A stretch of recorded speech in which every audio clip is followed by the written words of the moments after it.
Hello, I'm Paula Sutton, and this is how I live with style.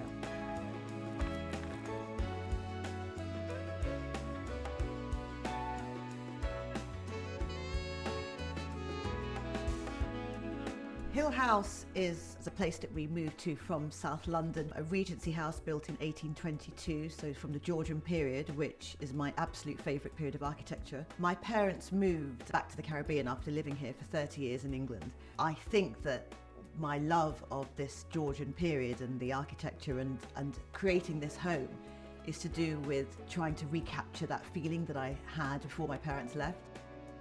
I left my job in fashion, in a fashion magazine, and came to Norfolk looking to find a new career that could live alongside having my children. And I started dealing and trading in vintage. And that's how I became a vintage trader, and that's how I became Hill House Vintage. One of the things that I really love is this painting.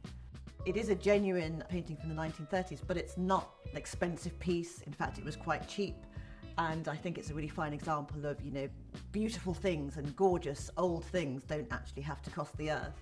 Throughout the house, we have a mixture of vintage art and contemporary art and prints and original art. We have my collection of Hugo Guinness prints, and each one of these prints tells a story of something to do with my life. The typewriter I got because I really felt that I had a book in me and that I wanted to write, and I had that before I actually became a published author. So that was a little bit of manifestation, I feel. As was the Morris Minor Traveller. I always loved them. I remember when I was growing up in South London, my neighbour had one. The chickens are a future manifestation because we haven't got chickens. I've always wanted them. Hopefully we'll have those in the future. And then the dog on the sofa is because we are a very much dog on the sofa sort of family. On the centre table, which is actually a footstool that I had recovered years ago, is a chess set that is one of the only pieces that I've got from my family home before they left to go back to the Caribbean. I'm not great at chess, but I do play it. It's just one of those things that always reminds me of my parents and reminds me of growing up. So that takes pride of place on the little coffee table. The house is full of quirky objects, some that are useful and some that are more decorative, but they're all to me beautiful. No one plays the horn, but it's just a really beautiful object. Got history to it, that's how I like things. Over here we have one of the first things that was antique that I ever bought, and this is a Victorian chair, button-back chair. I found this when I was on maternity leave with my son. It was stuffed with horsehair and it was old and got Hessian, so I had it recovered in a peony Ian Mankin fabric, and it's one of my most cherished pieces. I nursed my son on here, and it's been in every sort of house or flat that we've ever lived in since. So now let me show you the rest of the house. When we first came to live in Norfolk, we thought that we would have this big, grand Downton Abbey style kitchen. But this is quite a cosy, small kitchen, and it has suited our needs perfectly. It's where I bake. I love baking. I love cooking. It's got the vibe of the rest of the house, so I've filled it with antiques and vintage. We've got lots of vintage jelly molds. I've got lots of ingredients that mean something to me as well. So I've got over here, this is nutmeg from my father's garden. So I use that in a lot of my baking. And also the biggest cinnamon you've ever seen. Once again, from my parents' garden. I use a lot of that in my baking, in my cooking. Lots of curries, lots of cakes and pastries and things. Everything has to mean something, and that goes down to even the ingredients that I use in my foods. I always think the kitchen is the heart of the home. I love it. I fill it with vintage and antiques, but also it's very functional. So the pantry is original to the house. So the house was built in 1822, and the kitchens would actually have to have a cold store. Small but compact and very, very useful. It's another cozy, I keep using this word, it's another cozy room, but it's very functional, and I love it.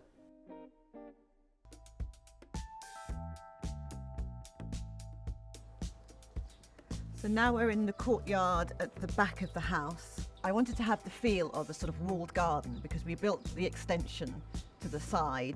The wall to the left was already existing, and then the wall behind was an old garage, so that was already here. So adding the extension made it a sort of mini, very mini walled garden. And I think it has a really lovely feel. It feels very Mediterranean because it gets very hot in the summer. The cabbage plates are a real favourite of mine, and these ones are vintage. They're Portuguese plates. Bordeaux Pinheiro, I think, is the brand. But I got these from a lovely elderly lady who was downsizing from her beautiful Norfolk house. And she had this massive range of cabbageware that she'd collected over the years. And she's got so many bits that I hadn't seen before, like a massive cabbage terrine. It's wonderful to know that somebody has loved and used and had happiness. I think the happiness radiates from the things that you have. So, you know, the fact that she had a wonderful family life and a family history using these very same cabbage bowls and cabbage plates, you know, that happiness lives on, I hope. I love mixing my vintage and my new things. So these are vintage napkins. They're from France and they've been dyed. I've got them in several different colours that have all been dyed by a lovely lady who she goes to sort of chateau and she finds all these sort of like lovely vintage pieces and then she sort of like upcycles and recycles them, and it always adds a bit of beauty, I think, to any table. I love using candlelight outside, but sometimes the candles will blow out, or you know, you haven't got candles, so I use these cordless lamps. This one's from Quirky. They're romantic, they're sort of glamorous. It's gorgeous to have a feeling that the table out here is an extension of inside the house. We've had so many lovely family times around this table. I have a sister who lives in Manchester and a brother who lives in London. My father lives in the Caribbean, another brother who lives in the Caribbean. So when we all get together, it tends to be at my house. We have lots of fun, lots of rum punches, you know, a taste of the Caribbean in the middle of Norfolk. It's just a really joyful experience when everyone gets around this table.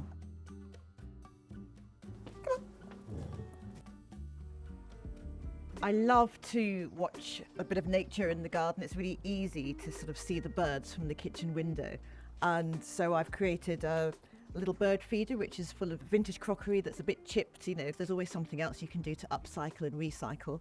Recently, we've been having lots of blue tits who get really confused with, there's a mirror on the back wall, and they get really confused. They sort of like think that they're seeing a very sexy looking partner, I think, or something, because they keep tapping at the glass. So it's quite fun to see them with their sort of like crazy little antics.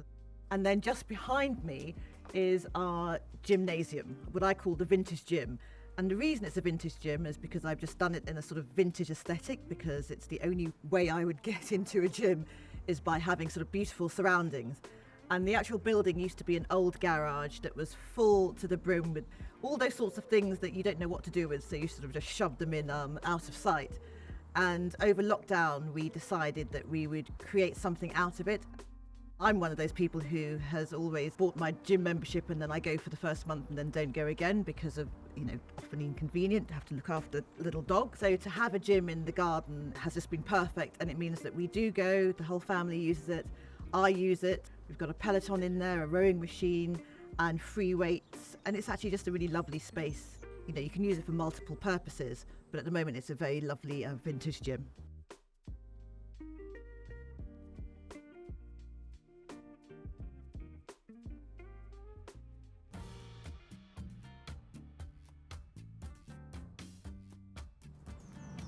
So this is my kitchen garden, and I grow cut flowers and I grow vegetables here. So I've got rainbow chard, I've got my alliums coming up over there, and tulips, lettuce and green beans are going to be here. So it's a mixture of flowers and things that we can eat. There will be dahlias here towards the end of the year, or towards autumn more. Then we've got hydrangeas and more tulips and then herbs. But it's a mixture of everything. I've got rhubarb, which I'm so excited about because we've tried to grow rhubarb for the past 10 years and it never grew, and then suddenly it's flourishing. The terracotta pots are rhubarb forces, and they're actually Victorian rhubarb forces, so they're over 100 years old, and they're one of my prized possessions because they're just so beautiful and add structure to a garden, but also because they did help the rhubarb to be forced, but the rhubarb is really flourishing here, so I'm really happy. Behind me, I've got my garden office.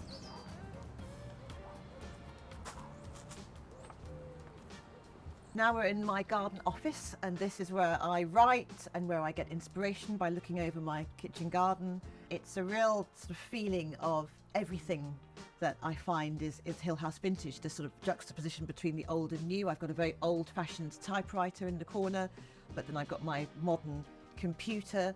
I've got my old-fashioned diary calendar, which I actually have to manually change to get my date every morning. It has my vintage sort of stationery. So it has this feeling of being quite old-fashioned, but also it's where I'm very productive. I do my podcast in here, have my Zoom meetings in here, so it's a real mixture of the old and new.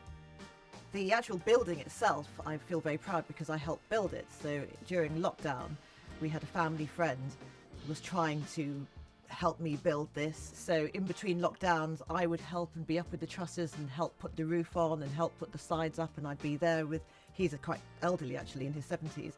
It was a real labour of love that I did with just another gentleman. So I feel very proud that not only is it a lovely space to be in, but it's something that I helped to build, which is, you know, warms my heart whenever I come in here. But I also love to read. It's a very tranquil place. I've got lots of these vintage and antique gardening books. And of course my own book is The Potting Shed Murder, which is very fitting because I'm in my kitchen garden, but also I'm next to my potting shed. So it seemed very obvious to sort of set a cosy crime mystery in something that spoke to me, to do with my garden, to do with my potting shed. My dog usually has a little bed underneath my desk, so she's at my feet. And I've always got flowers in, hopefully usually from the garden, but sometimes I buy them in, but you know, they bring me a lot of joy. The entire room brings me lots of joy. Well, I hope you enjoyed that little tour of Hill House. Please remember to subscribe to the Sunday Times Style YouTube channel. And we're going for a little walk now.